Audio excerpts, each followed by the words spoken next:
Professor Robert Aitken, thank you very much for joining us. You're very welcome. And yes, people pointing out that Spark, for example, offers a callback service and online chat, and this has been said before, is much more effective. But online chat is probably a mystery universe to a lot of older customers, isn't it? If you're ringing because your modem or your router has gone offline, it kind of adds to the frustration somewhat, doesn't it? Yeah. And they do say that too. Contact us online. Kevin, you might have a comment on the nature of this abuse of Donald Trump, given your widely known circumstances at home. Former Clinton aide calls Trump a demented pig demon.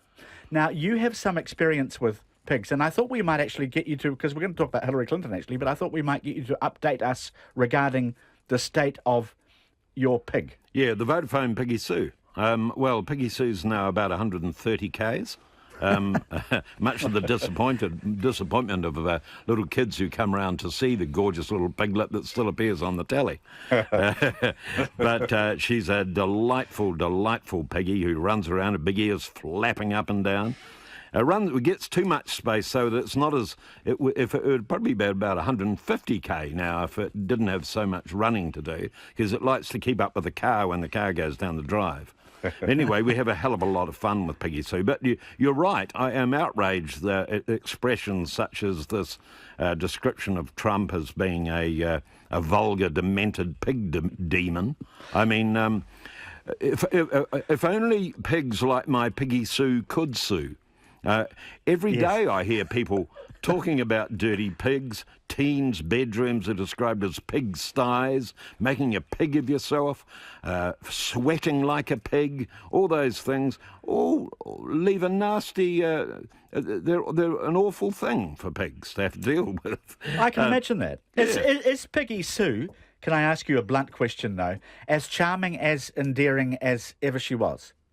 No, probably not. Is that because she's lost her looks? Or Yeah, like all the rest of us, she's got a bit older.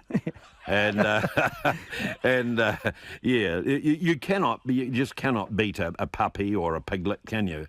But gorgeous in her own kind of a way, and mature way, and very much loved by its owners.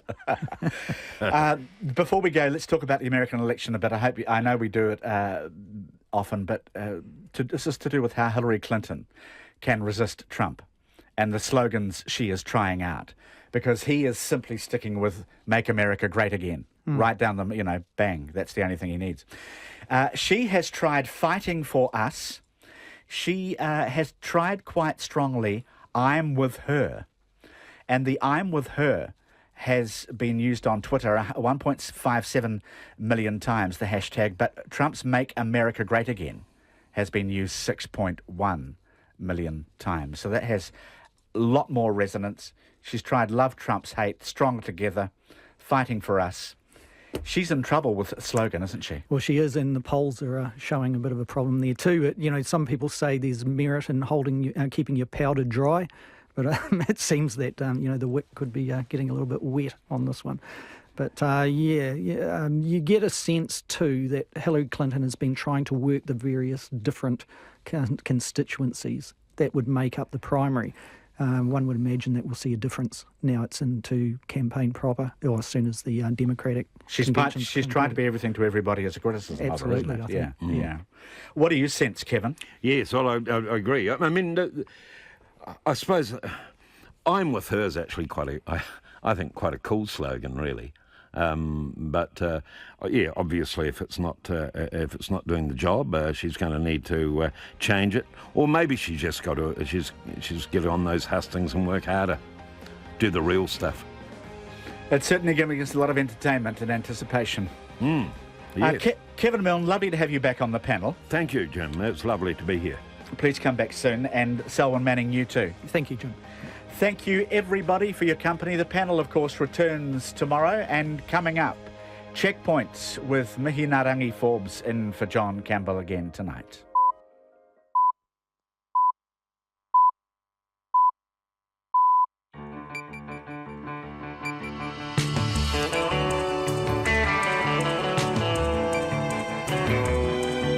Ngā mihi Mai oha kia koutou katoa. Kia ora everyone and welcome to RNZ, to Checkpoint on RNZ National.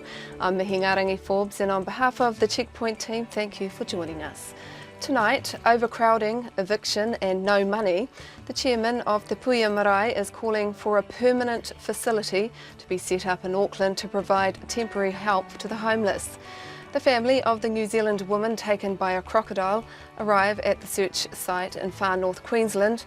Destiny Church rolls out the red carpet for controversial American pastor Eddie Long, who arrived in Auckland this afternoon for the church's annual Queen's Birthday conference called Invasion. We asked United Future leader Peter Dunn if he feels threatened by the Labour Green alliance, and Sonny Bill Williams re-signs with New Zealand Rugby for 3 more years. But first, here's Katrina Batten with the news. Talofa lava, good evening. The chairman of a Waikato River Trust has hit back at leaders of a major iwi who want the trust investigated. In a letter to several government ministers, the Te Arawa Kaumātua have raised concerns about the way the trust's being run and a potential conflict of interest with the trust and the chair, Roger Pekia's personal business dealings. One of the letter's signatories, Malcolm Short, says there are many unanswered questions about the financial management of the trust, which is why they want the ministers to look at the trust's accounts. But Mr Pekia has asked whether the iwi leaders have the right or are qualified to question his business dealings. And he says that any conflicts of interest have been declared. A 2-week-old baby and her parents have been found a new home after more than 100 people offered spare rooms to homeless people staying at an Auckland marae.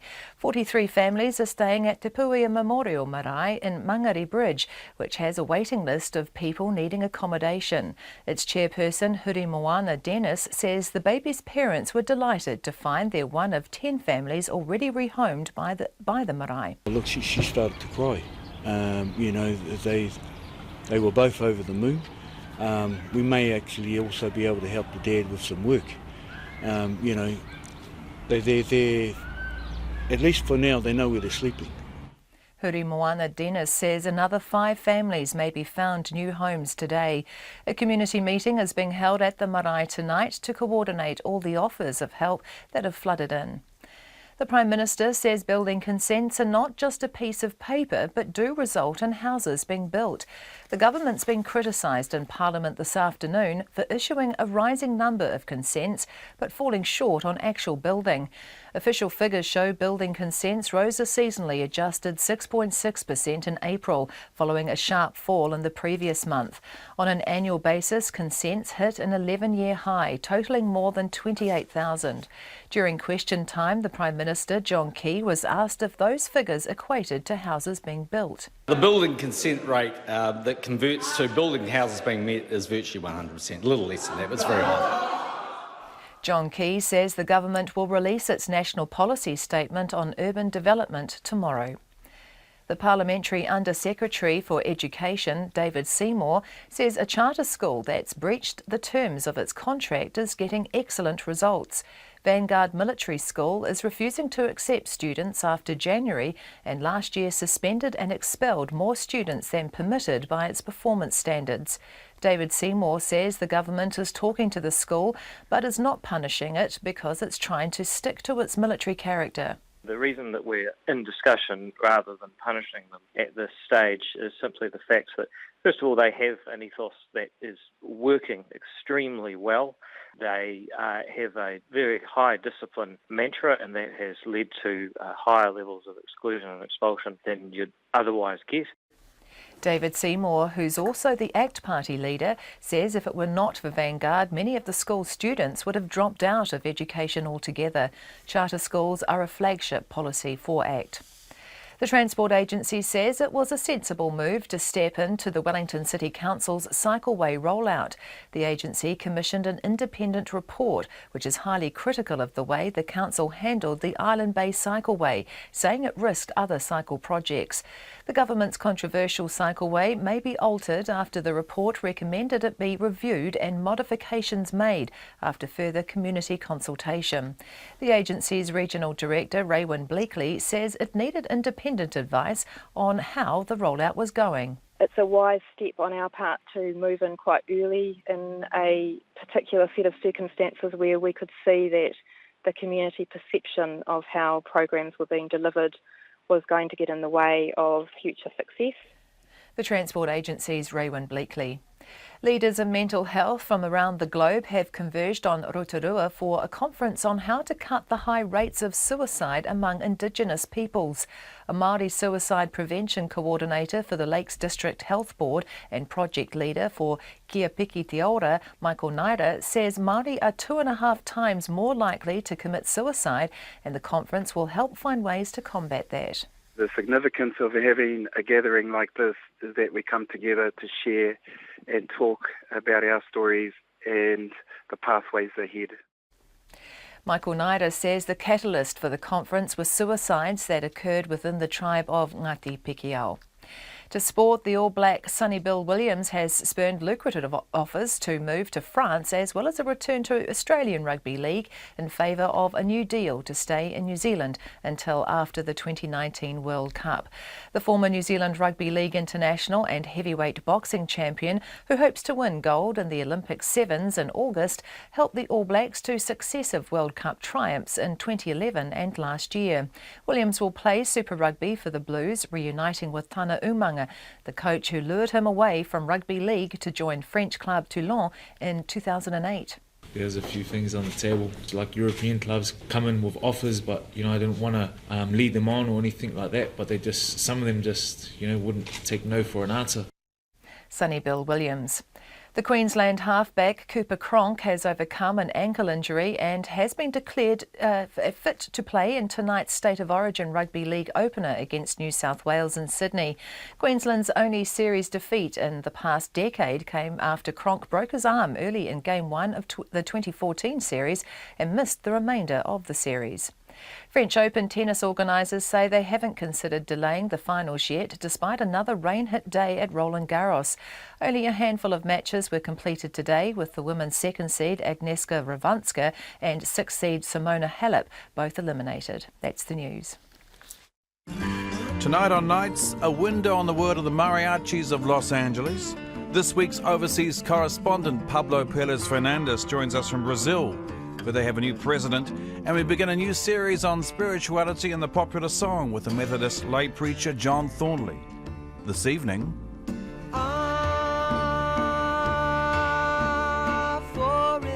we're talking about Paul Simon's Peace Like a River on Nights after the news at 7 on RNZ National. Met Service weather to midnight tomorrow, Northland and Coromandel. Showers, some heavy, isolated thunderstorms in Northland today. Showers clearing from the south tomorrow morning and becoming fine. Auckland mainly fine, however a few heavy showers becoming confined to the northeast this evening, then clearing tomorrow morning. From Waikato to Kapiti, including Bay of Plenty, Taupo, Taumiranui and Taihape, mostly fine with morning frosts inland. Gisborne, Hawke's Bay, Wairarapa and Wellington, occasional showers. Clearing from Wellington and Wairarapa later tomorrow. Marlborough, Nelson, Buller, Westland, Canterbury, Otago, apart from Clutha, fine apart from a few showers about Banks Peninsula overnight, frosts morning and night. Fiordland, Clutha and Southland, cloudy periods with a few showers mainly about the south coast. And the Chatham Islands, occasional showers clearing tomorrow. It's coming up to 9 minutes past 5. Well, we begin tonight at Te Puia Memorial Marae in Mangere Bridge, where a meeting of social services will begin in just under an hour to discuss the housing crisis. 43 families are staying at the marae in Mangere Bridge, which still has a waiting list of people needing accommodation. Chairman Hurimwana Dennis is calling for a permanent facility to be set up in Auckland, possibly staffed by the armed services, to provide temporary help to the homeless. Mr Dennis told a press conference this afternoon a 16-day-old baby and her parents have found a new home after more than 100 people in the community offered up spare rooms. Where they were, it was temporary everywhere. Housing, they were living in the tents. They had some difficulties, paying their bills. Car got repossessed. So where they were was probably no better than where they ended up until, they've arrived here at Te Puia. And as soon as we saw them, and that it was automatic for us in terms of what needed to happen. those families who have arrived, they're very, very grateful. We don't judge them when they come here. We do the best we can to house them, but also tidy up any loose ends, if you like, in terms of their allowances, their benefits, because for us it's not just about dumping them somewhere, taking them out of one puddle and putting them into another. We're being very careful about how we marry, if you like, our whānau with those who are wanting to help. We're also making sure that as best we can, the allowances and their incomes are sort of updated, if that's the word, so that they can get on with what needs to happen. The words that keep coming up: overcrowding, eviction, and no money or poverty. These three words just keep coming up in all of the conversations that I've had with clients. So, if agencies were keen to get themselves past crisis point and into manageable mode, then there needs to be some urgent consideration for a facility somewhere in Auckland whereby families that are coming to our gate can go to, where they're respected, their privacy is respected, but where they know they can at least, and them and their families can get some sort of lodgings so that nobody's stressed. No one's, we have some families who are trying to keep, you would never know some of them in the community. These people are taking their kids to school, pick their kids up, and after 4 o'clock they go into crisis mode. Where are we sleeping? Where's it going? We've got one family who had been in their van for 4 months. But they're good people, they're decent people, they still take their kids to school. But how does a parent do homework for kids when there's 6 kids in the van? That's ridiculous. And these are the sorts of stories that we're starting to unfold. We've got a limit here in what we can do to 30 bodies or people here on our marae where we can cope and got capacity. So we're now getting a list of people who want to come. So we're almost becoming a bit of a funnel point for that sort of stuff as well. So we'll do the best we can to help who we've got now. We're gonna deal with who we've got now. Once we get below our line, we'll start taking on some more people. But agencies really, really need to use this opportunity to lift this situation out of crisis mode. Somebody said to me, "Hudi, this is not a crisis." It's a crisis when agencies and mandated agencies and social workers are dropping their kids off at our front door. No one can tell, if that's not a crisis, well, what is? Te Puia Marae Chairman Huri Moana Dennis speaking to media this afternoon. And we invited the Minister of Social Development Anne Tolley on the programme tonight. She declined but released a statement to Checkpoint. The Minister says work and income staff are in close contact with the marae and have established links to the local office so that support and advice can be assessed at any time. She says MSD has also offered training to marae staff on the types of work and income assistance. And Tolley says there are 33 dedicated work and income officers in Auckland alone, including 1 in Mangere and 11 in total in South Auckland, all of which provide support and advice on a range of issues, including housing and access to benefits. They can, the Minister says, also join clients up with other agencies where appropriate. Well, the chairman of a tribal river trust has hit back at elders who are questioning the financial management of the trust. The Te Aroa Kaumātua have asked the government to look at the accounts of Te Aroa River Iwi Trust, but the trust's chair, Roger Pikia, is challenging whether the elders should be questioning his business dealings. RNZ News has obtained a letter sent by Sir Toby Curtis and 6 other Te Aroa leaders to government ministers raising concerns about the trust's accounts and Mr Pikia's potential conflicts of interest. In 2010, the government's treaty settlements with Waikato River Iwi established a framework for co-governance of the river.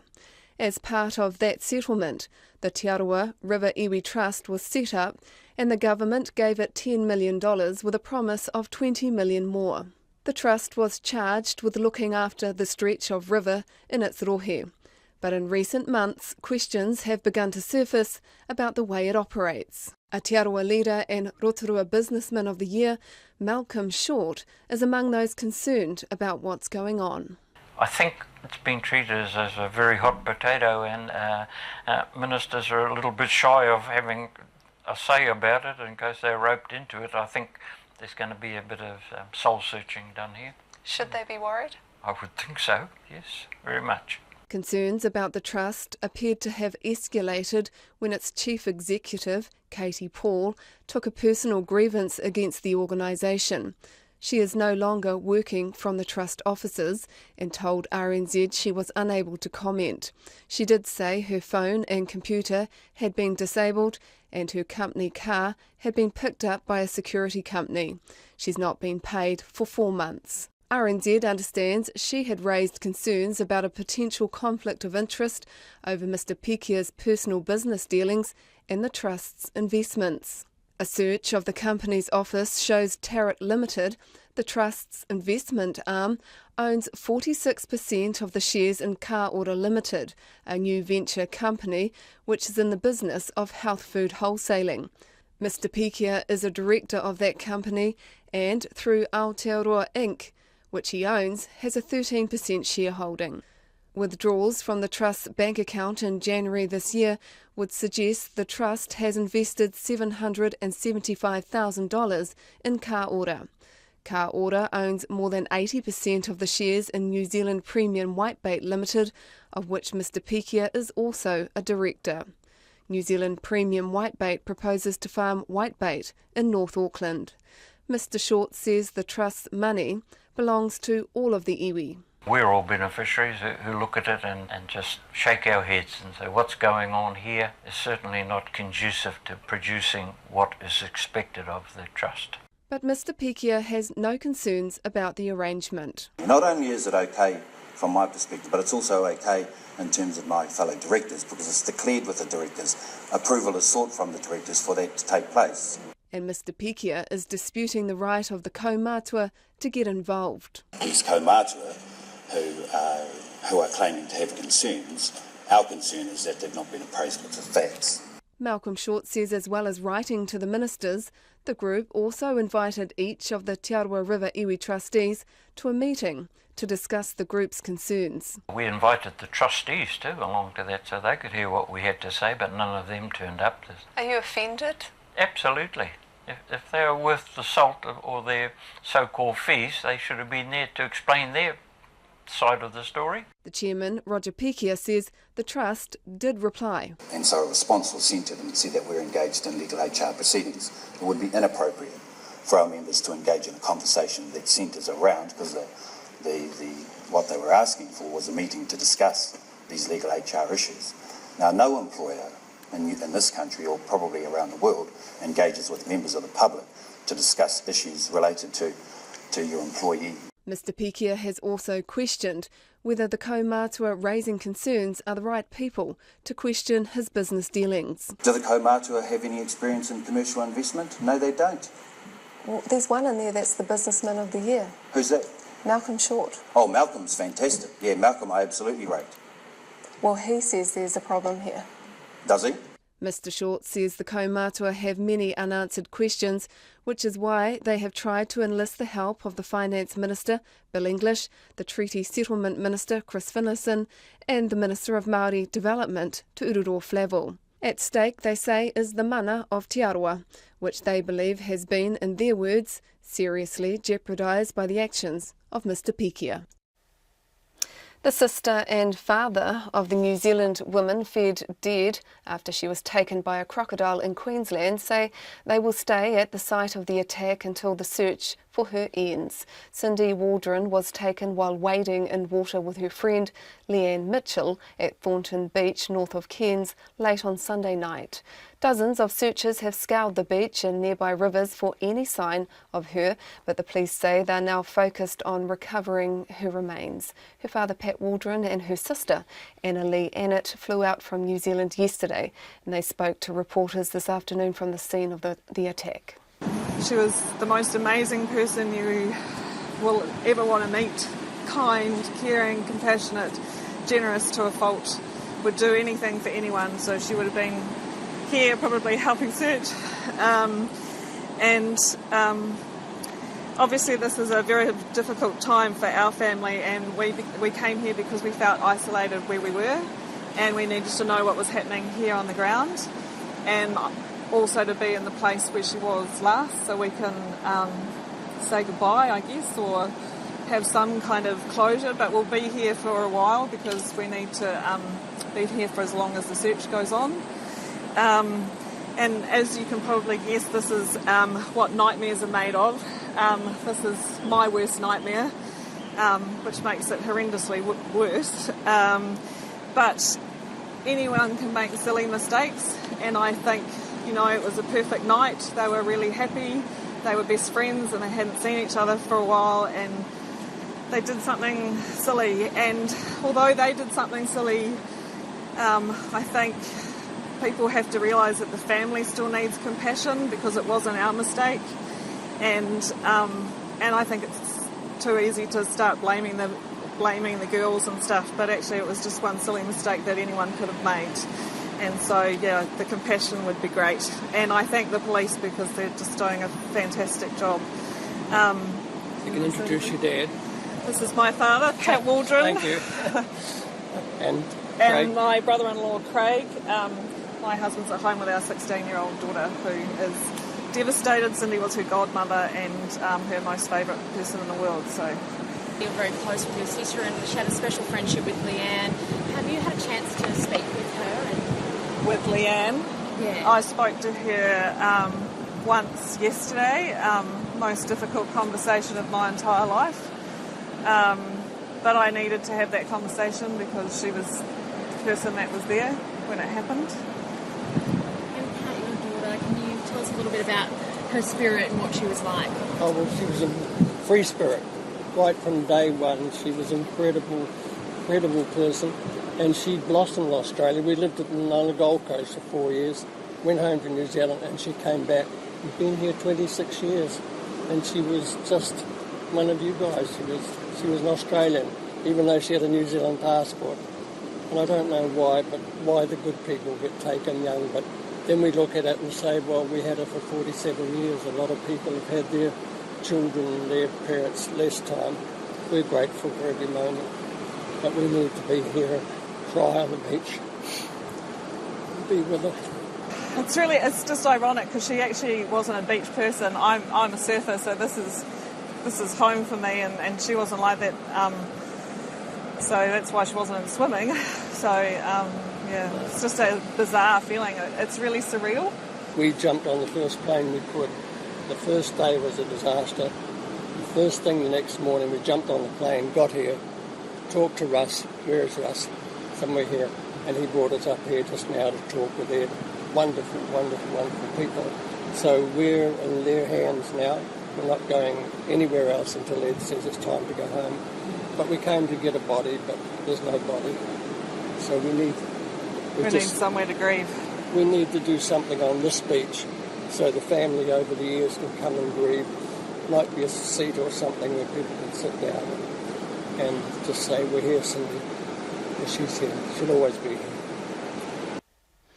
Annalie Ennett and Pat Waldron. And Annalie says her mother Heather was too unwell to travel.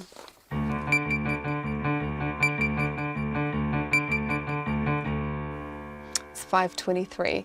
Coming up, Sonny Bill Williams joins the Auckland Blues and re-signs with New Zealand Rugby for 3 more years. And the government is being urged to punish an Auckland charter school for breaching its contract. And we'd love to hear from you in any way you choose. You can text us on 2101. You can tweet us on @CheckpointRNZ. Facebook us Checkpoint with John Campbell, or email checkpoint@radionz.co.nz. And don't forget, you can watch us online at rnz.co.nz/checkpoint or on Freeview Channel 50. A beleaguered Wellington City Council has been told in no uncertain terms the way it conducted the rollout of a controversial cycleway in the suburb of Island Bay has hurt its ambitions for citywide bike routes. An independent review of the Council's Urban Cycleways program has found people felt the bike route was unnecessary and was delivered without proper community engagement and consultation. But a councillor who represents the suburb says the cycleway was used as a political football. Here's our Wellington local government reporter, Michael Kropp. Earlier this year, nails were scattered on the Island Bay cycleway and the local residents association threatened a rates revolt if it wasn't dug up. David Lee is a councillor for the Southern Ward, which covers Island Bay. He concedes the council failed on the plan. The whole concept of a cycleway, I think no one really had a problem with the actual concept. The way we rolled it out, I think there was definitely lessons learned from Island Bay. I don't think we did a really good job in terms of implementation or rollout. It wasn't community owned. According to the report commissioned by the Transport Agency, initially there was strong political support for the Island Bay route. But when the community reacted negatively to the location and design, political support fell away. Councillors interfered with decisions involving the design and timing of the cycleway, and this hurt the project. But Mr. Lee says it was politically hijacked by people sitting around the council table. I mean, it's a very good political football to bounce around or to actually kick around, and that's what happened with Island Bay. It was used intentionally as a political football for political gain. I think there's probably a reasonable list of people around the table who would have used it. It's quite obvious that they used it as a political football. The president of the Island Bay Residents Association, Vicky Greco, agrees that it was used for political gain, and she's pointing the finger at Mr. Lee. There was a couple of councillors who wanted this come hell or high water. They worked very closely with the Cycle Aware and the cycling groups. They had no intention of consulting with the rest of the community, and they've pushed this through no matter what. Mrs. Greco says the association has fought long and hard for 3 years to get something done about this particular cycleway, but the community is not actually opposed to the idea of one. Majority of Island Bay residents aren't opposed to a cycleway. We've always wanted a cycleway. We've always had a cycleway. It's the way it's been managed. It's the way it's been pushed through. We've been ignored, and the current design. So we will be excited to work with the council to come up with a new design and a solution that works really well for Island Bay. The report says the fallout from the Island Bay route has jeopardised Wellington's other cycleway programs and has eroded the public's faith in the council. The Transport Agency's Regional Director Raywin Blakely says it was sensible for the agency to get involved and seek independent advice on how the rollout was going. It's a wise step on our part to move in quite early in a particular set of circumstances where we could see that the community perception of how programs were being delivered was going to get in the way of future success. The report definitively says elected members should support a recommissioned program and a review of the Island Bay bike route. Ms Blakely says there's a clear desire for cycleways in Wellington and she's optimistic the projects can be delivered. In Wellington for Checkpoint, Michael Kropp. Lucrative offers from European clubs haven't been enough to lure Sonny Bill Williams away from the All Blacks and a crack at a third Rugby World Cup title. Williams has re-signed with New Zealand Rugby for a further 3 years, spurning offers to move to France or return to Australian Rugby League. The deal will keep him in New Zealand until after the 2019 World Cup and also see him move Super Rugby franchises from the Chiefs to the Blues. Matt Chatterton was at the announcement. Thanks for coming in, everyone. Good morning. It is with considerable pleasure that we gather you here today to confirm that Sonny has made a further 3-year commitment to New Zealand Rugby. I think it's a really important... Today's announcement is a big win for New Zealand Rugby. Before now, Sonny Bill Williams' future beyond the Rio Olympics was uncertain. Given player retention has been an issue for NZR over the past few years, Chief Executive Steve Chu says keeping Williams in New Zealand is a clear sign its new policies are working. We have an athlete beside us committing to us for a further 3 years, another World Cup cycle. I don't have to speak about his pedigree. I think you all know just what this young man has achieved already, and we now look forward to him achieving even greater things in the All Black jersey, which he holds so special to him. One of the drawcards for Williams was getting to play under, in his own words, the best rugby coach in the world, Steve Hansen. The 30-year-old says when Hansen called him and told him he wanted him to be part of the All Blacks leadership group, it was an offer he couldn't pass up. But Williams says choosing to leave the Chiefs for the Blues was a far more difficult choice. It was a really hard decision to turn my back on them, especially, with the opportunity to play outside Aaron Cruden and play alongside guys like Sammy Kane and that. It wasn't an easy decision, but, I've got a young family. I've got a little daughter and, my wife doesn't have any family here. I've got most of my family is in Auckland, and obviously I'm an Auckland kid. It's pretty much home to me as well, so that weighed a lot on my decision. Another reason for the decision was getting to work under Blues coach Tana Umaga. He was Williams' first professional rugby coach at Toulon, and then again when Williams played for Counties Manukau in the New Zealand Rugby Championship. The Blues currently only have 4 All Blacks in their squad, and Umaga says adding Williams to their 2017 lineup boosts their chances of Super Rugby success significantly. It's huge for the club to have a player of this calibre commit to us, and he thrives in challenges. As he said before a couple of times, he loves winning, and that's what we want. We want to be winning as well. Under Williams' contract with New Zealand Rugby, he'll be able to play for the New Zealand Sevens team, which he says has rejuvenated him and his love for the sport, and compete in boxing during rugby's off-season. In other sports news today, the New Zealand Warriors winger Manu Vatuvai has spoken for the first time in over a month since he and 5 other players were stood down following a night on the town mixing prescription drugs and energy drinks.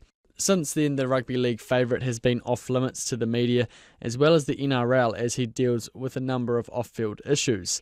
This weekend, he'll play his first game since being stood down. He and his Warriors team will face the Brisbane Broncos, who are currently one of the top 4 teams in the NRL. Vatuvai told media today he had let down not only his fans, but also his family. His children had been bullied at school, and he had been in a bad headspace. I was pretty down and low confidence and everything. But, coming back, the boys can hear my laugh and stuff again. So, slowly coming back and hopefully get that smile back again. So do you think that laughter is the key to that positive nature of the world? Yeah, I hope so. But, we just got to concentrate on what we have to do, on what's in front of us. And, we just got to, and today is just training and just having fun and making sure we train well. Matt Chatterton with that report.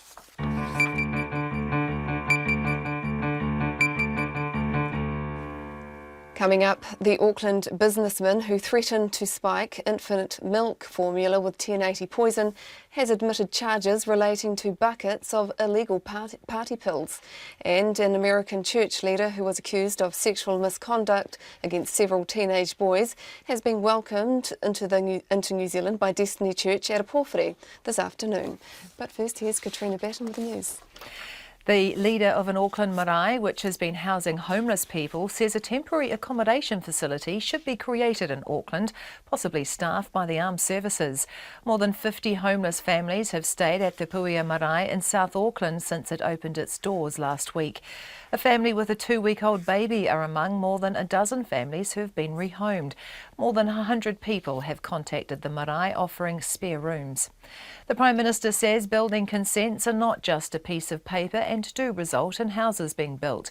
The government has been criticised in Parliament this afternoon for issuing a rising number of consents but falling short on home building. During question time, John Campbell said nearly all building consents converted to houses. On an annual basis, consents have hit an 11-year high. The chairman of a Waikato River Trust has hit back at leaders of a major iwi who want the trust investigated. In a letter to several government ministers, the Te Arawa Kaumātua have raised concerns about how the trust is being run and a potential conflict of interest with personal business dealings of the chair, Roger Pekia. But Mr Pekia says any conflicts of interest have been declared. Teachers' groups say a charter school should not be allowed to breach its contract with the government. Vanguard Military School refuses to enrol students after January and last year suspended and expelled more students than allowed. The government says it's in discussions with Vanguard but is bearing in mind the school's military character and its good NCEA results. The school says it takes a military approach to discipline and it can't enrol students who have not gone through a 2-week induction in January. A Green Party senator in Australia wants a sniper to stake out a beach in Tasmania's northwest to protect penguins. Dogs are being blamed for the recent deaths of 14 little penguins. Peter Wish-Wilson says it's time to take drastic action, and dog owners should be warned their dogs will be shot if found wandering alone on the beach. Those are the headlines. I'll have more news, sport and weather at 6. Thank you. And turning to business news now with Nona Peltier. And Nona, the housing market is back in the headlines today. It's often in the headlines, isn't it? It's always the same kind of a story, isn't it? Yep. What do we have? More rising prices, and the QV, that's the government statistics, basically are showing that their index is showing that our prices have risen 3.9% in the 3 months to May. How does that really translate? It translates into some big numbers, 568,000, that's a national number. And when we look, that's in May over April. And if we look at the Auckland market, it's closing at $1 million. So it's a big number. That number is 956,000. That's an average house in Auckland. Wow. It's a lot. And also, but it's not just there. We're seeing price rises right across the country. And at the same time, we're also finding, we've had some other data from a real estate website, and they're showing that the inventory is shrinking. So those two things go together again. And the telecommunications company 2 Degrees has made another loss as it struggles to build market awareness. That's right. So that's the third largest telecommunications company in New Zealand. And 2 Degrees, so they recently bought a broadband business called Snap. They bought it, I guess, last year. And we're hoping really to capitalize on being able to offer not just mobile, but also broadband fixed line. And it turns out the market really doesn't know very much about this. So they haven't been able to grow their market share as much as they would have liked. And they know that awareness is a big issue. One of the other things that's interesting is with 2 Degrees is that there's been some rumors that the company would list in a capital raising. Now, I spoke with the chief executive. He said that they don't need that capital to grow their business. They can do it from their existing cash flow. So I guess watch this space. At this point, the company is pretty confident they can grow without it. It depends on what the shareholders want to do. It is a private company. The shareholders have spent a lot of money to grow 2 Degrees. So if 2 Degrees were to be taken over or listed, it wouldn't be a cheap company. That's for darn sure. Right. And let's see, what else do we have? Well, yeah, the markets? The markets, that's right. Let's not forget about that. Okay, so the markets, well, they fell about 1/4 percentage point today. So we've lost a little bit off that record high. But the big ride up to those record numbers earlier in the week has seen some profit taking and some very big trades out of Australia, especially because we've got to the end of May. Now we're at the beginning of June. And what we've seen there is that some companies are, moving their portfolios around a bit. Trade Me has seen a bit of a big trade today, which took the market down just a touch, down 17 points on yesterday. And of course, the Kiwi dollar was mixed, just as we talked about yesterday. The Australians did deliver much better GDP growth than was expected. So once again, the New Zealand dollar rode up against the US on the back of the Australian, but fell against the Australian because of its very strong growth, which lessens the likelihood of interest rate cuts in Australia. So what did we get there? 67.9 US cents and 93.2 Australian. Always interesting with you, Nona. Thank you very much for your time. The government is being urged to punish an Auckland charter school that is breaching its contract. Vanguard Military School refuses to enrol students any later than January, and last year suspended and expelled more students than it was allowed to under its contracted performance standards. The government says it's in discussions with the school, but is bearing in mind its military character and excellent NCA results. Our education correspondent John Gerritsen filed this report. Vanguard's chief executive, Nick Hyde, says last year's 6 expulsions are part of the school's tough approach to discipline. And he says the school's refusal to enrol new students during the year is because all new students must go through a 2-week induction before the year starts. In the late January, before any other schools start, all our new students are going through a 2-week induction, learning things like the military drill, how to walk around their school, how to address staff, these types of things. Now, unfortunately, mid-year enrolments would pose a massive problem. They would never get that kind of support. I can imagine that, trying to enrol in a school where you don't know the military drill, which is what we do on parade every morning, you would be the fish out of water straight away, which is not what we're looking for. The Ministry of Education says it's in discussions with Vanguard about its enrolment policy. Charter schools are a flagship policy of the ACT Party. The Under-Secretary to the Minister of Education, ACT leader David Seymour, says the government is taking the schools' good results and military ethos into account. The reason that we're in discussion rather than punishing them at this stage is simply the fact that, first of all, they have an ethos that is working extremely well. They have a very high discipline mantra, and that has led to higher levels of exclusion and expulsion than you'd otherwise get. But the president of the Post-Primary Teachers Association, Angela Roberts, says the school should be held to the terms of its contract. When you have a business contract with somebody, there's always accountability and repercussions. I mean, if it were a state school that were throwing out too many students, or a state school that was not enrolling students, you'd have the board or the principal turfed out. You'd have a commissioner in there. And I just think it's really disappointing that they're not being held to account. Angela Roberts says Vanguard's results wouldn't be as good if it had to accept mid-year enrolments and work with its most difficult students instead of chucking them out. If you are able to control who you don't let in and who you encourage to leave, then of course your results are going to look much better. It's a luxury that state schools don't have. You know, we have to do our best to accommodate all of our students that walk through our gate, and Vanguard don't have to worry about that. The president of the Secondary Principals Association, Sandy Pasley, says that all schools need to induct new students and agrees that refusing to enrol students mid-year gives Vanguard a huge advantage. The reason that charter schools were set up was to provide an alternative education for students that weren't achieving in the state and state integrated normal education system. So those students usually would be identified through the year. So to make them wait till the beginning of a following year to actually be able to enrol is rather surprising. Sandy Pasley says there should be consequences for Vanguard's failure to meet the conditions of its contract. For Checkpoint, John Gerritsen. The Auckland businessman who threatened to spike infant milk formula with 1080 poison has admitted charges relating to buckets of illegal party pills. Jeremy Hamish Kerr is serving a prison sentence of 8.5 years for blackmail after sending anonymous letters to dairy giant Fonterra and Federated Farmers in 2014 in the hope the government would ban 1080. He was back at the High Court today in Auckland this morning, where he admitted 5 charges, 1 of selling the illegal pills and 4 of possession for supply. Our Auckland court reporter Edward Gay was there, and he's also here now in studio. Kia ora. Kia ora. How was Kerr caught?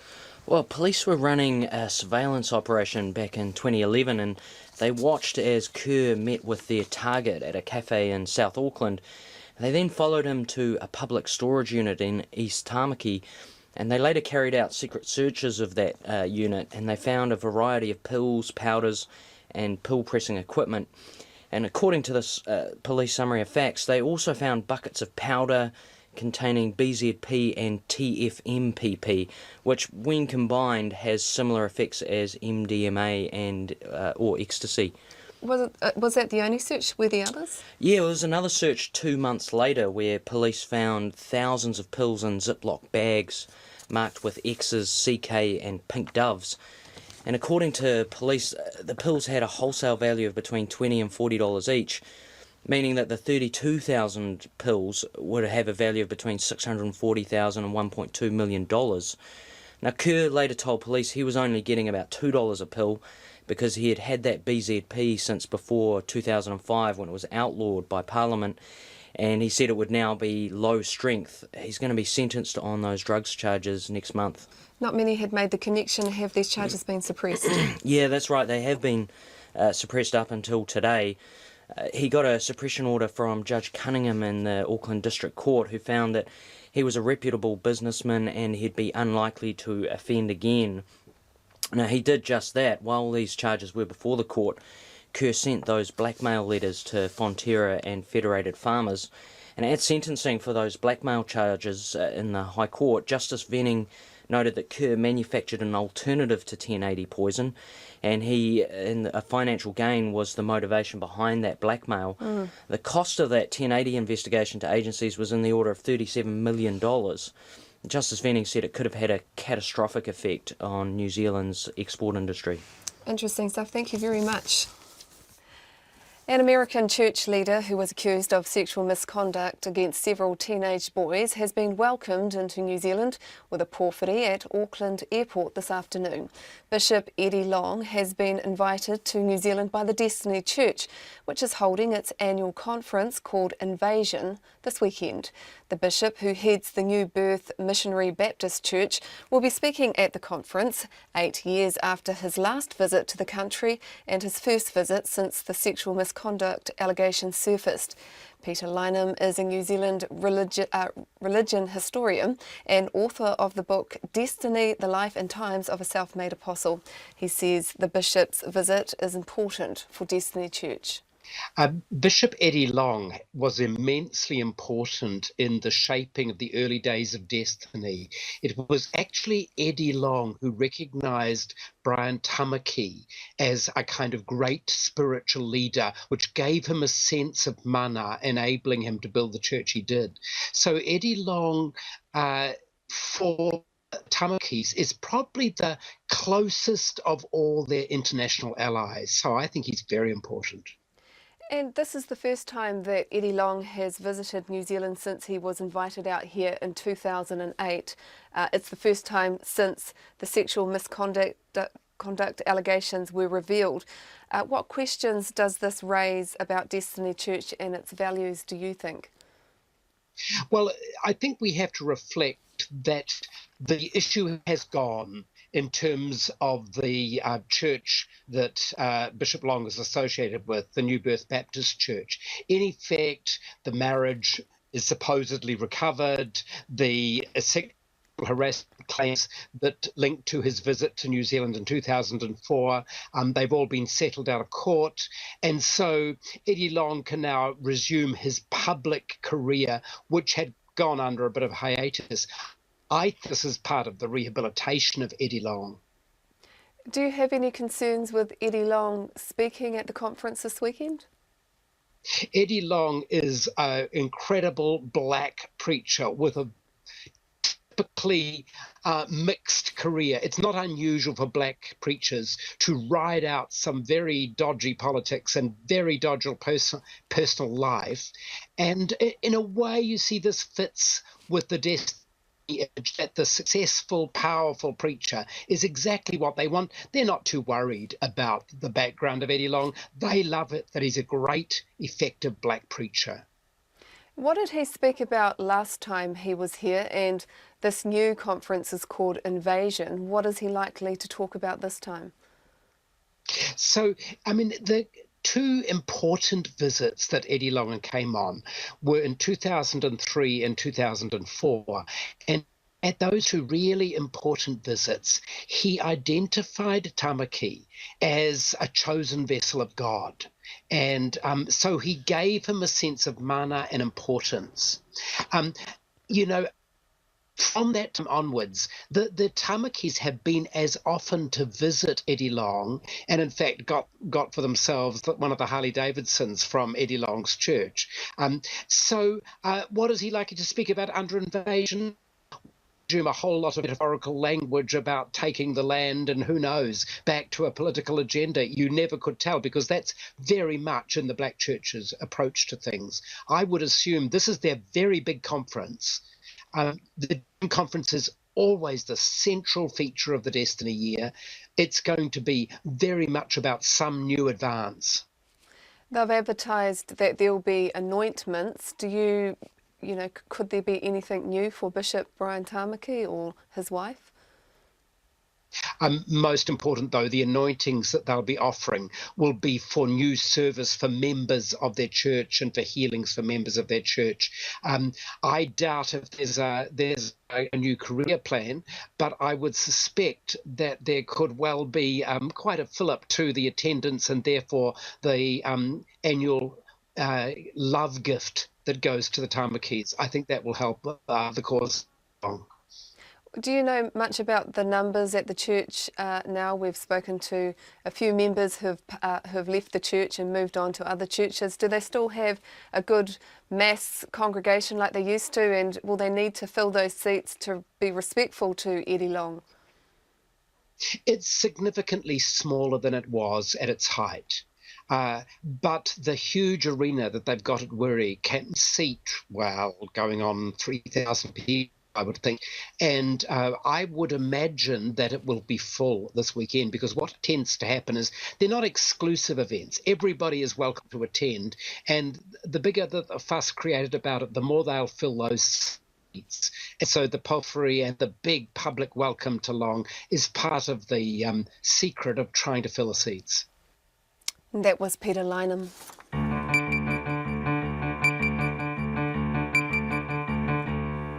It's Te Minute ki te ono karaka, 10 to 6. An animal protection watchdog group claims the Cincinnati Zoo violated federal regulations by not having adequate enclosures.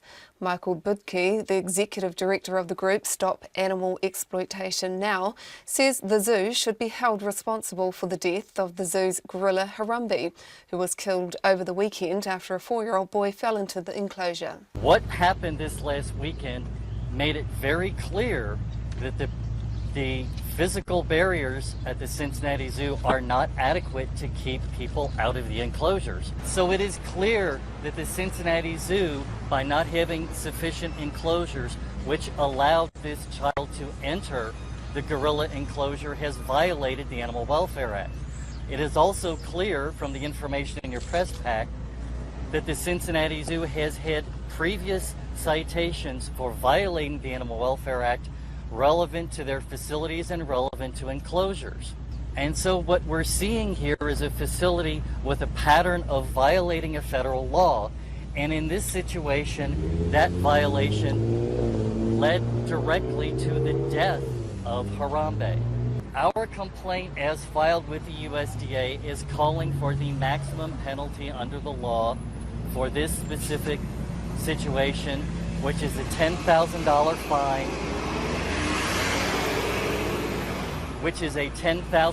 fine, per infraction per animal. Depending on how the USDA does this and which of the citations they include, this could be in tens of thousands of dollars. An historic Antarctica, New Zealand site is likely to be submerged underwater this summer due to climate changes which are causing lake levels to rise in the McMurdo dry valleys. New Zealand has a legacy of research in the largest relatively ice-free region of Antarctica, which is being significantly affected by warmer winds and temperatures. Here's our environment reporter, Kate Gudsell. Lake Vanda has been important to New Zealand's Antarctic program for a long time, and in the late 60s a summer station was established for research on its shores. A freshwater ecology professor at Canterbury University's Gateway Antarctica, Ian Hawes, says the station was built about 100 metres from the shore, and at that time the level of the lake was about 12 metres lower than what it is now. In the 90s the station was removed because of concerns it would be flooded. And Dr. Hawes says every year the lake rises about 20 centimetres. This year is probably the year when the last little bit of the station is going to go underwater. And last year we were there and the water was lapping on the shore of the last little bit of exposed station. And we suspect that if that level continues to rise, then we'll lose it this year. Water flows into Lake Vanda through the Onyx River, which is fed by a lowland glacier on the coastal part of the continent called the Lower Right Glacier. So the faster the Lower Right Glacier is melting, the more water flows in. And what seems to be happening is that over the last 100 years or so, then there's been an increase in the rate at which that glacier is melting, generating more meltwater flowing into the river, which has led to this steady and consistent rise in level of Lake Vanda. Dr. Hawes says the climate change that seems to be best associated with the increasing melt is the growing frequency of warm winds across the continent's ice cap. Victoria University climate scientist James Renwick says there are good indications that the winds over the Southern Ocean and around Antarctica have changed because of human activity. Actually, mostly because of ozone depletion, the ozone hole, but also from greenhouse gas increase, so global warming. Both of those things have worked to make it cold over the pole, over Antarctica, while it's been getting warmer elsewhere, and that's caused the winds to speed up. The summer site on Lake Vanda operated before there were stronger environmental regulations in Antarctica. So in the 2014-15 season, Antarctica New Zealand monitored the site to make sure it had been properly remediated. The organisation's environmental manager, Keisha Parot, says there's no threat of contamination if the site is inundated, but there are a few minor things to clean up. Some of the marker rocks that are used for helicopter landing sites were painted with lead-based paint, so that those rocks could go and be removed. And there's certain bits of waste that are starting to come up out of the ground that are found that shouldn't be there, such as I think what was reported was a battery and possibly some wood waste or paint flakes that have come off of the building in the past. So just small fragments that we could remove. Dr. Hawes says it's the end of an era for Lake Vanda Station. He says people need to be aware that Antarctica's climate is changing. And what's happening at the lake is a snapshot of the severe impact ice melting will have on a global scale. For Checkpoint, Kate Godsall. As the French government moves to calm unrest over labour reforms ahead of the European Soccer Championship next month, hoteliers in Paris say the damage is already done and visitor bookings could be half of what they were a year ago. Ivor Bennett reports. It's fair to say that when it rains in Paris right now, it pours. Security was the main concern ahead of the summer push for tourists, but a wave of strikes mean the upcoming European Football Championships may be more of a washout than a windfall. France's economy isn't dependent upon tourism, but it is a vital part of their economy, particularly if people want to go and see Paris and those areas. And if you can't get the basics right of having the confidence I can travel easily, then people will just say, thanks, I'll go somewhere else. Local hoteliers in Paris say bookings for June to August are down by up to 50% in some parts, and there's a fear it'll only get worse as protests over labour reforms continue. The strike on the high-speed rail network is expected to cut services by 40%, while pilots are busy planning their own. Blocking the country, stopping the French people from getting around, from living their normal lives, damaging France's reputation, threatening the economic revival which is undoubtedly taking hold, is unacceptable. And that's why we're going to stand firm. But only, that is, on the core principle of giving companies more say on staff pay and conditions. Elsewhere, the government's making concessions, hoping a pay rise for school teachers, for example, will help end the standoff. It's a bit like looking at the tide's English Channel. It looks as though they're going to carry them forward, and then the politicians back down again and end up watering it down. So do any of the politicians actually have the strength of character to see it through? Habit, unfortunately, will show that they'll probably back off. If that's an own goal, then another would be if the government backed down after the tournament, which starts in just 10 days' time. Well, it turns out you can't teach an old kaka new tricks.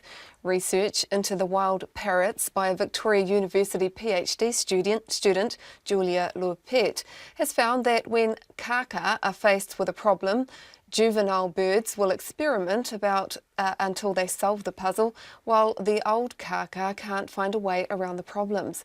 Ms. Lupet told Our Changing World's Alison Balance that she set up a number of different puzzles for the kaka to solve, and there was a clear difference between what the older and younger parrots could achieve. I'm looking at individual variation in their innovative problem-solving abilities. What factors might be influencing that variation? It's something that we still know very little about, especially in wild animals.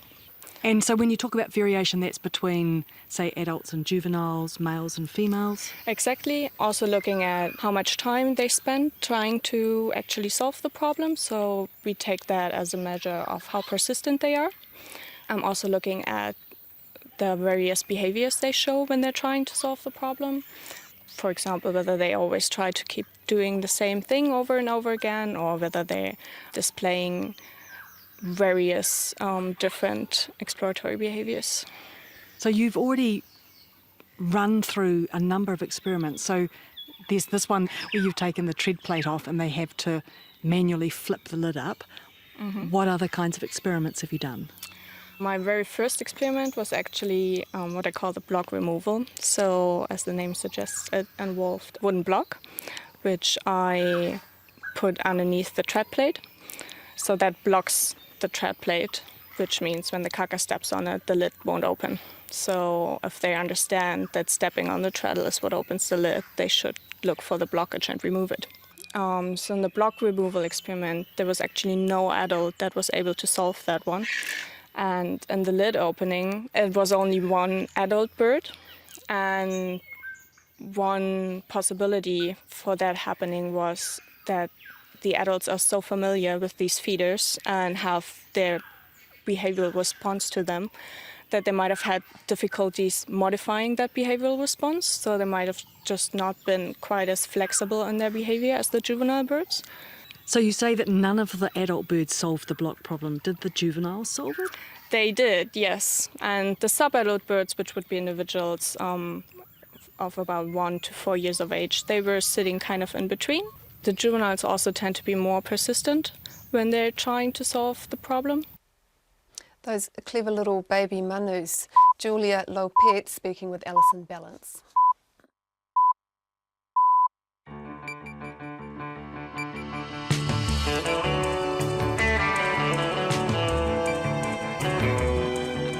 Kia ora everyone, you're with Checkpoint. I'm Mihingarangi Forbes, filling in for John Campbell, who's still unwell, on RNZ National, on the radio as always, but we're also screening live on Freeview, Channel 50, and streaming live on the RNZ website. However you're doing so, thank you for joining us tonight. The government's under fire for presiding over a rising number of consents but falling short on actual home building. We asked United Future leader Peter Dunn if he feels threatened by the Labour-Green alliance, and the Wellington City Council scraps a proposal to fine people late to burials. But first, here's Katrina Batten with the news. Ngā mihi nui, good evening. The chairman of a Waikato River Trust has hit back at leaders of a major iwi who want the trust investigated. In a letter to several government ministers, the Te Arawa Kaumātua have raised concerns about the way the trust's being run and a potential conflict of interest with the trust and the chair Roger Pikia's personal business dealings. One of the letter's signatories, Malcolm Short, says there are many unanswered questions about the financial management of the trust, which is why they want the ministers to look at its accounts. He says the money belongs to all in the iwi. We're all beneficiaries who look at it and just shake our heads and say what's going on here is certainly not conducive to producing what is expected of the trust. Signatory Malcolm Short, Roger Pikia, says any conflicts of interest have been declared. The leader of a marae giving refuge to homeless people says a facility should be created in Auckland, possibly staffed by the armed services to provide temporary accommodation. Meanwhile, a new home has been found for a 2-week-old baby and her parents after more than 100 people offered spare rooms to the 43 homeless families staying at Te Puia Memorial Marae in Mangere Bridge. Jill Bonnet reports. The baby and her parents, who had been sleeping in a tent, are among 10 families who've been rehoused by the marae.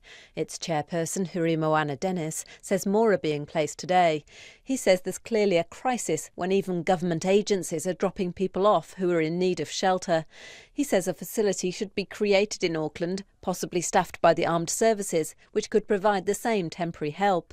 A community meeting is being held at the marae tonight to coordinate all the offers of help that have come in. This is Jill Bonnet. An American church leader who was accused of sexual misconduct against several teenage boys has arrived in Auckland to speak at a Destiny Church conference this weekend. Bishop Eddie Long, who heads the New Birth Missionary Baptist Church in the United States, was greeted with a porphyry at Auckland Airport this afternoon. In 2010, allegations he had sexually assaulted at least 4 teenage boys surfaced, but the case never went to court. He's written a book about the claims, which he's always denied. The father of the New Zealand woman feared dead after she was taken by a crocodile in Queensland says he's gone to the site of the attack to grieve over his daughter. Photographer Cindy Waldron was grabbed while wading in water with a friend at Thornton Beach, north of Cairns, late on Sunday night. Searchers are now focused on recovering her remains. Ms Waldron's father Pat and her sister Anna Lee Annette arrived at Thornton Beach today. Mr Waldron says he needs to be where his daughter was taken and stay with the searchers. We're in their hands now. We're not going anywhere else until Ed says it's time to go home. But we came to get a body, but there's no body. So we need somewhere to grieve. We need to do something on this beach so the family over the years can come and grieve. Pat Waldron says Cindy was a free spirit who loved living in Australia. The Auckland businessman who threatened to spike infant milk formula with 1080 poison has admitted having buckets of illegal party pills and selling them. Jeremy Hamish Kerr is already serving a prison sentence of 8.5 years for blackmail after sending anonymous letters to Fonterra and Federated Farmers in November 2014 in the hope the government would ban 1080. Edward Gay reports. Kerr was back in the High Court in Auckland this morning where he admitted 5 charges, 1 of selling the illegal pills and 4 of possession for supply.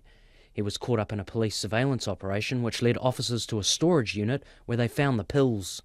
The police say they had a wholesale value of up to $1.2 million.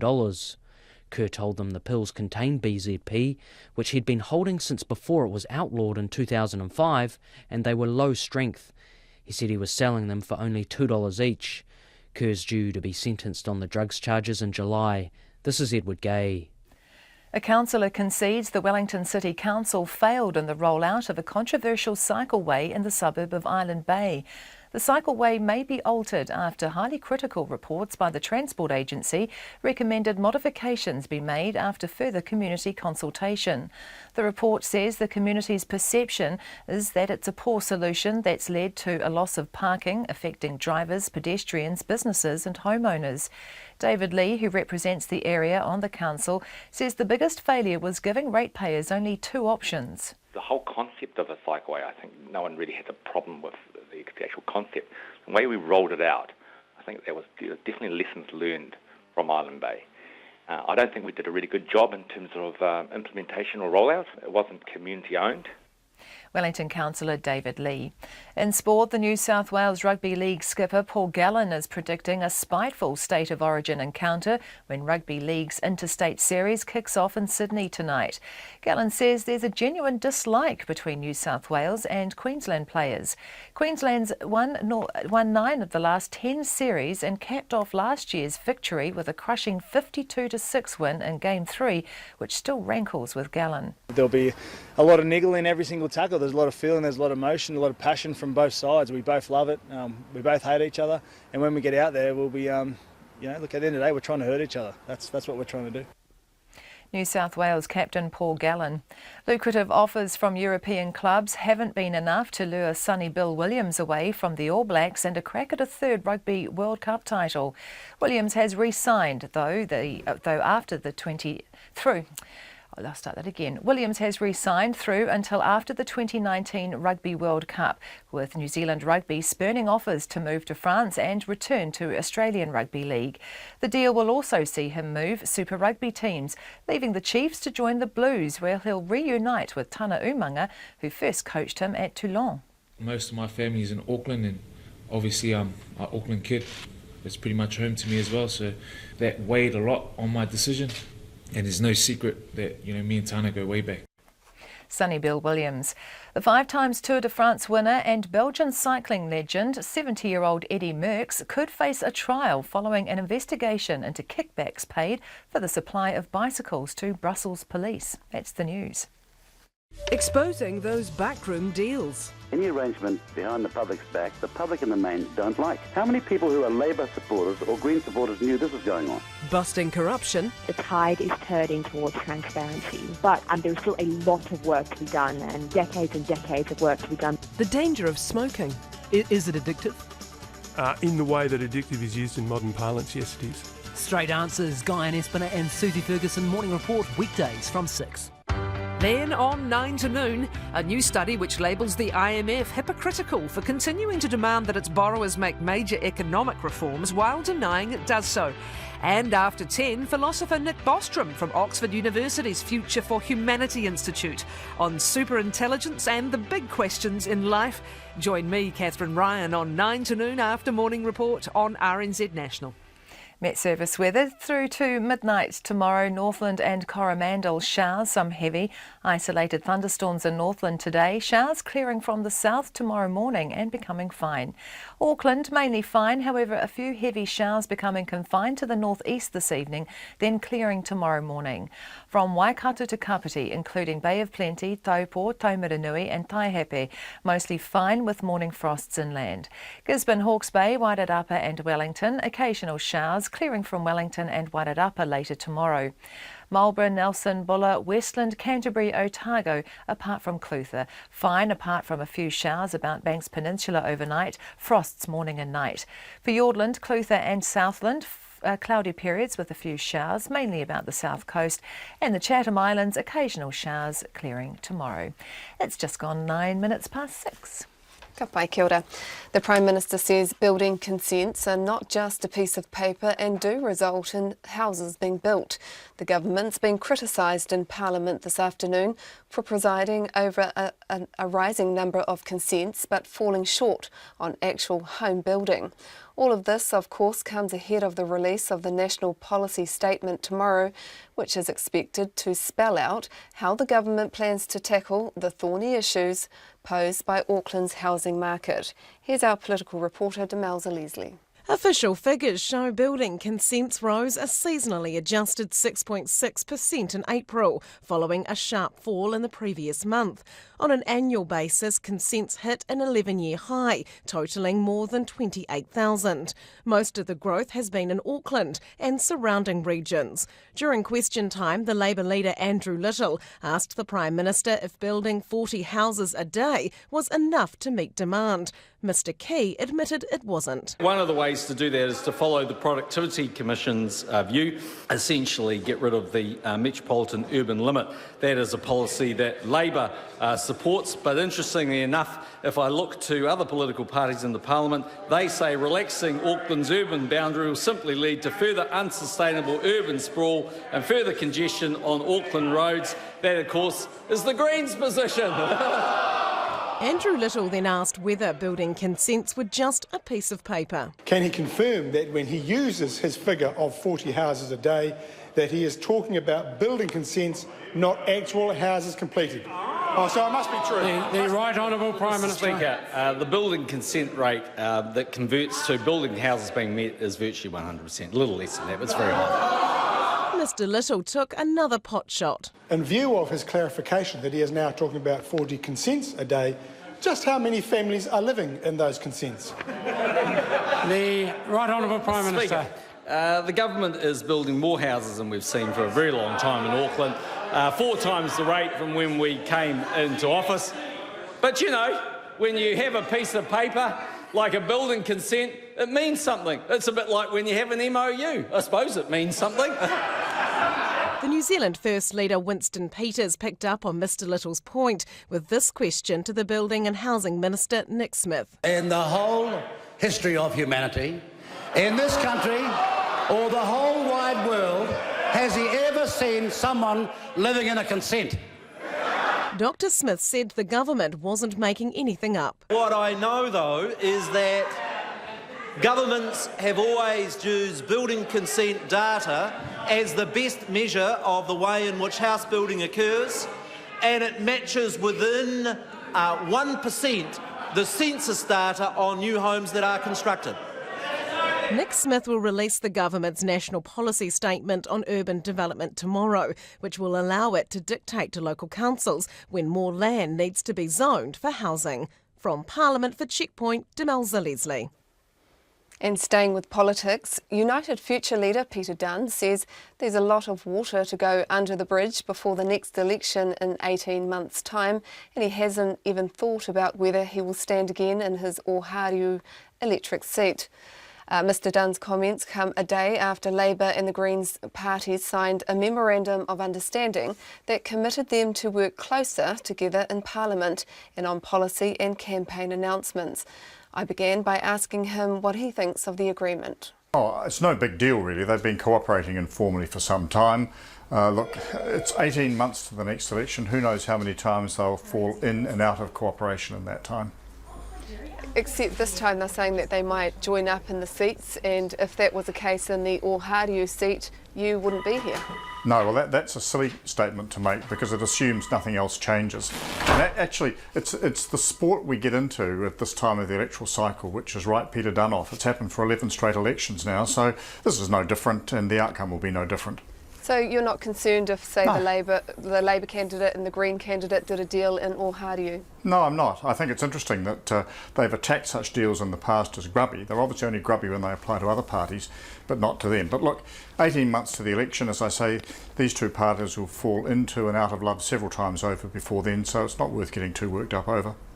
You've said in the past things that are formalised, the breakup is often more bitter and nasty. Doesn't that just sound like sour grapes? No, it was a bit of a tongue-in-cheek comment made all of yesterday ago, so it's not sour grapes. And I think probably it'll be right. The recriminations, once they do bust up, as they inevitably will, I think will be pretty bitter and pretty nasty for both of them. I guess if you look at where they're polling at the moment, both the Greens and Labour definitely need New Zealand first to make any kind of difference. Is there any room in there for you? Look, let's see what happens. I think you're assuming a lot of things when you start to talk about government formations. As I say, 18 months to the election, a long way to travel. Any decisions that United Future makes at any point in the future with any party are around the policies that are on offer, not the personalities. You've been around a long time though, Peter Dunn, but could you work with these three? Well, I have in the past in different guises, but as I say, it comes down to what the policy mix is and what the combination looks like, and I'm not going to speculate on that ahead of the election. Are you committed to standing again at the next election? Well, again, 18 months to go. I never decide these things until much nearer the time. I'm not looking to not stand, but I haven't really even turned my mind to the next election at this stage. It's a long way off. So is there a possibility you may not? Well, there's a possibility that it might rain tomorrow. There's all sorts of possibilities, but there's no great drama about this. I'll decide, as I have done at every election since 1987, probably in the early part of next year what my intentions are, and that will be the same as it has been, as I say, for the last 11 elections, and I imagine probably for the next 11. The suicide rate for Māori is 2.5 times more than for non-Māori and typical of Indigenous people around the world. Ngāti Pikiao, a tribe in Rotorua, has taken matters into its own hands and brought together experts at the first World Indigenous Suicide Prevention Conference and Youth Conference.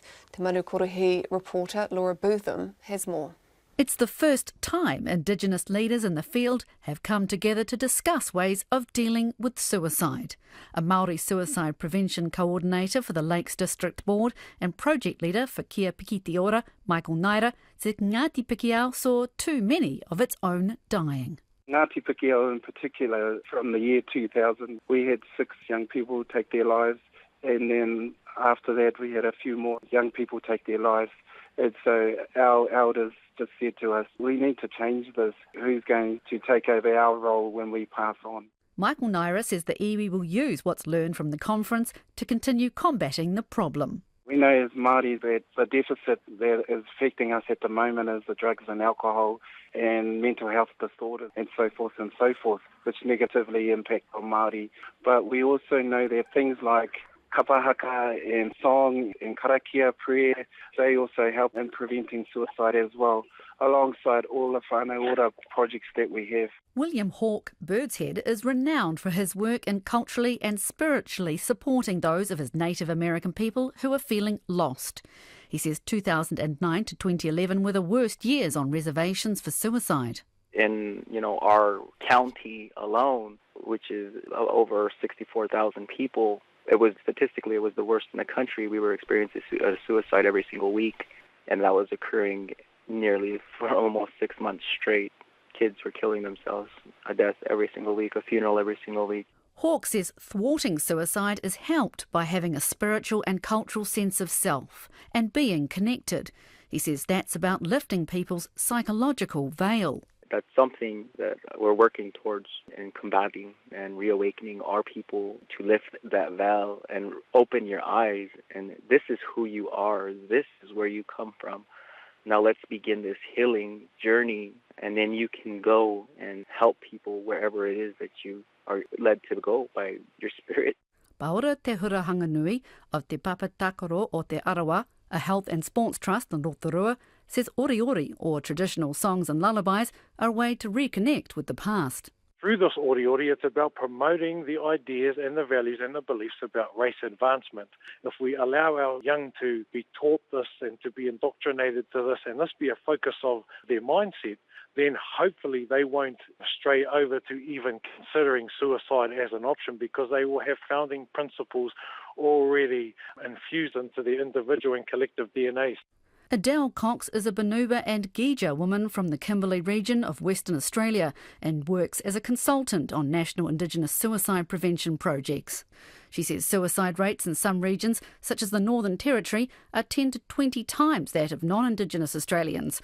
But communities are responding now to the individualised approach taken as part of the National Empowerment Project. The very upstream community capacity building type program, which actually looks at enabling and supporting communities to themselves as individuals, as families and communities as a whole, get the tools and the resources that they need to be empowered to actually respond to address the very high suicide rates that we have in Australia. The conference ends on Friday. For Checkpoint, ko Laura Bootham Tēnei. Large parts of Belgium came to a standstill as public sector workers protested against budget cuts and plans to raise the retirement age to 67. Here's Deborah Lutterbeck. Thousands of public sector workers take to the streets in Brussels. They are angry over a planned wage hike that was scrapped. They're also upset over plans to push the retirement age to 67. And they don't like proposals to extend the work week from 38 to 45 hours. And they say the tax system isn't fair. The general feeling is the government betrays people and it doesn't get the money where the money is. People with a lot of high income don't pay a lot of tax because there are a lot of tax shelters for rich people.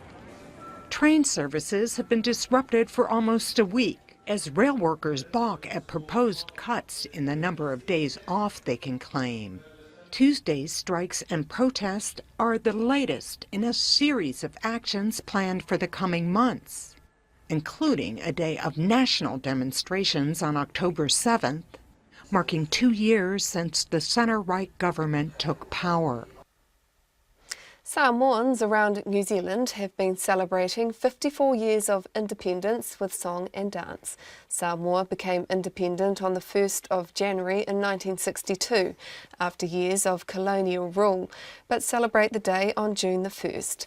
Leilani Moimoisia went along to Richmond Road Primary School Samoan Language Unit, Mua i Malai, and the Aonga Wha Samoa and Immersion Samoan Early Childhood Centre to join in the festivities. Talofa lava. Tia sosoani. Tofa. Talofa lava means hello. Tia sosoani means helping. Tofa means bye. That's Olivia Barron Afiaki, Elena Jennifer Wolfe and Luella Leonie Bracey, students of the Moai Malai unit in Ponsonby, giving a lesson in basic Samoan.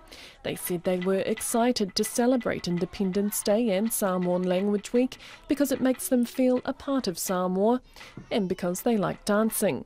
Samoan is the third most spoken language in New Zealand, with just over 144,000 people at the last census identifying as Samoan. The Moai Malai students are taught in Samoan 60% of the time.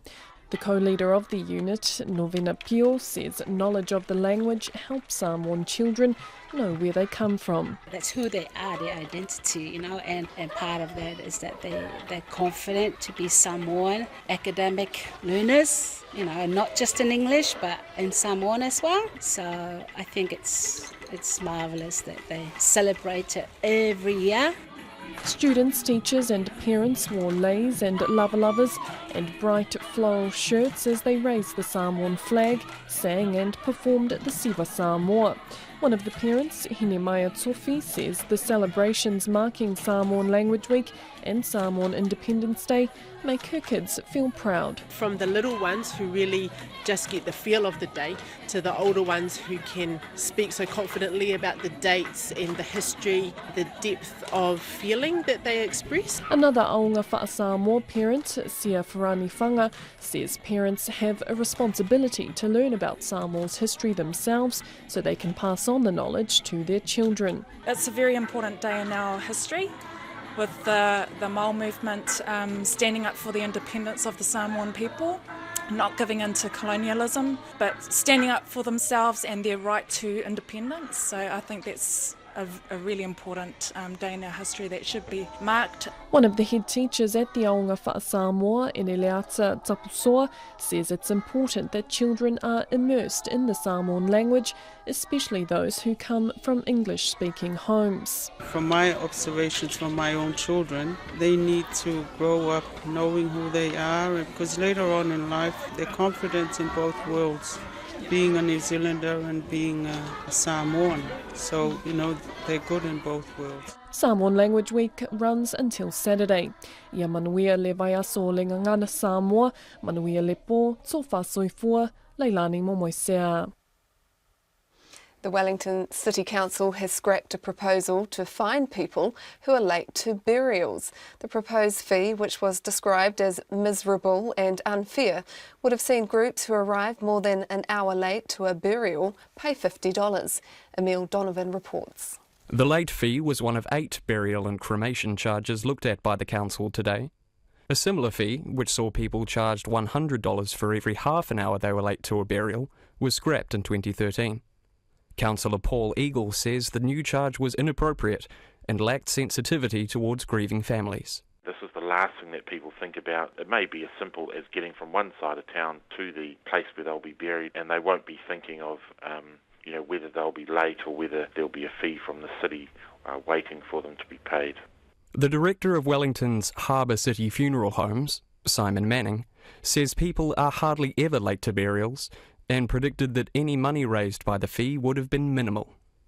Mr Manning says he's at a loss as to why the council would even consider the proposal. It happens maybe twice a year. Well, the amount of time they're wasting in putting this fee in place is just ridiculous. If it happens twice a year, they're going to get $100, and how much time have they wasted discussing it? It's just ludicrous. Paul Eagle says the council is always looking at ways to generate more revenue, but is looking in the wrong places. This puts the emphasis on the wrong areas. I realise council's got to recover costs, but I think there are other ways of doing that. The council voted against the fee this afternoon, with only one councillor, Ray Ahipene Mercer, supporting the idea. So it appears when it comes to your final journey, you can still take your time. For Checkpoint, Emile Donovan.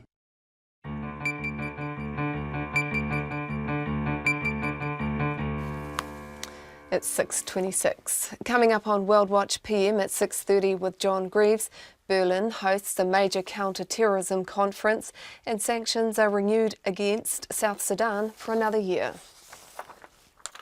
Iraqi forces, joined by a Shiite militia coalition and a US air campaign, have forced their way into the northern outskirts of Fallujah as part of an assault to retake the city from Islamic State. Aid agencies are warning of a human catastrophe unfolding with 50,000 people trapped by fighting. Here's Deborah Luterbeck.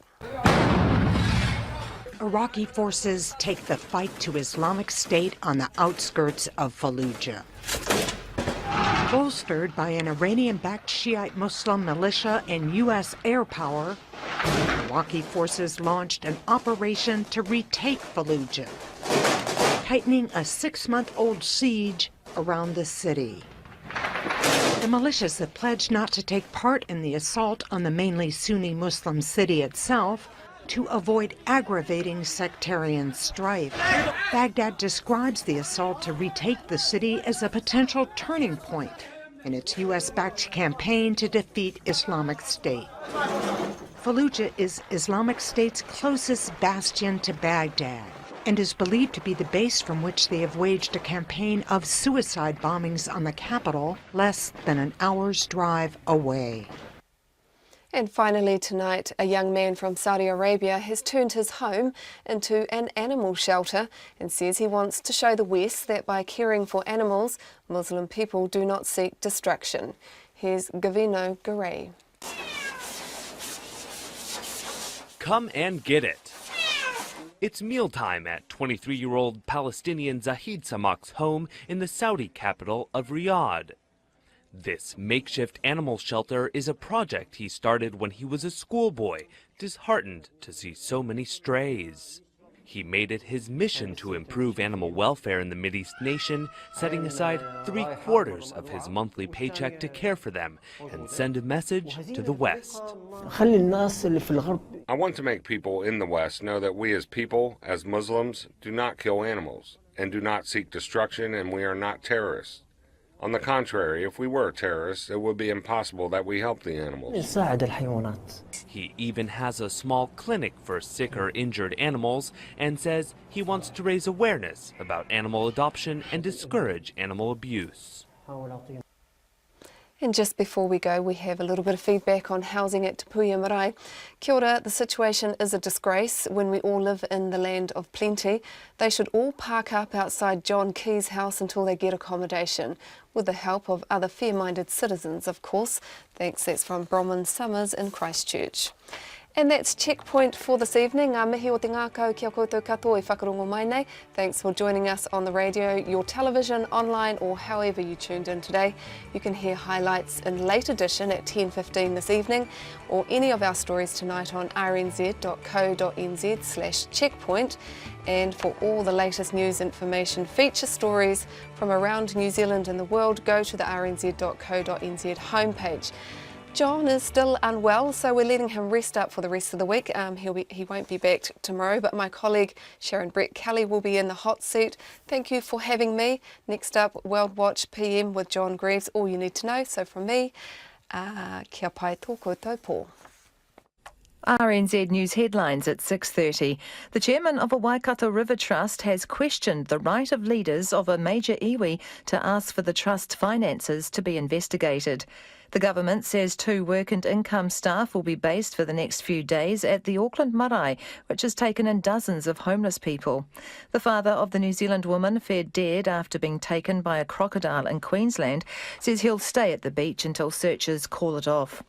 The Japanese military has been called in to join the search for a 7-year-old boy who's been missing in mountains since Saturday when his parents left him alone as a punishment.